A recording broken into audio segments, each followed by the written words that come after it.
did, and they think that she chose her boyfriend over the health, wellness, and safety of her own child. Arabella was grieved by a loving family that was also, in some ways, grieving for Samantha as well. Samantha's sisters, Mandy, Sarah, and Lucinda, as well as her mother, Bonnie, were all devastated by Arabella's death, and they struggled to make sense of what had happened. They asked the community to recognize that no one knew what their family was going through. Mandy said she didn't have anything nice to say to Samantha, so she was choosing to say nothing. Sarah said she talked to Samantha every day and was committed to standing by her. She said Samantha knows she did wrong, and she knows she should have left Jared. Lucinda said Samantha's choices in her life made us lose our niece. She did wrong and needs to pay her consequences, as they all should.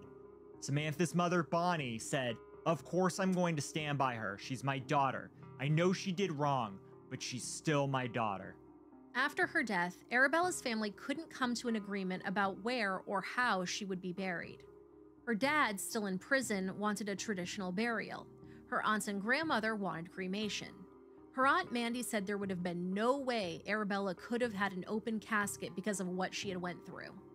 The family dispute ended up in court, and Arabella's body remained in a morgue freezer until a hearing could be scheduled on December 9th. The court ruled that Mandy could decide. She chose cremation and had the ashes distributed so each family member could have a part of the little girl. A GoFundMe for Arabella shared on Facebook raised $2,000, and the family used it for expenses associated with the funeral, including flowers. Arabella's funeral was a private family service. About 50 friends and family attended. Pastor Mark Gittins from Sunbury, who had spent hours with the family at Arabella's bedside during the 44 days that she was in the hospital, presided over the service. He told the gathering, quote, "As a community, we will make sure that Arabella's voice will never go away. We will continue to fight CA and will make sure that this doesn't happen again," end quote. He also played a recording of Carl, Arabella's father, singing his own version of the Oak Ridge Boys song Elvira. Carl replaced the main lyric with Arabella's name.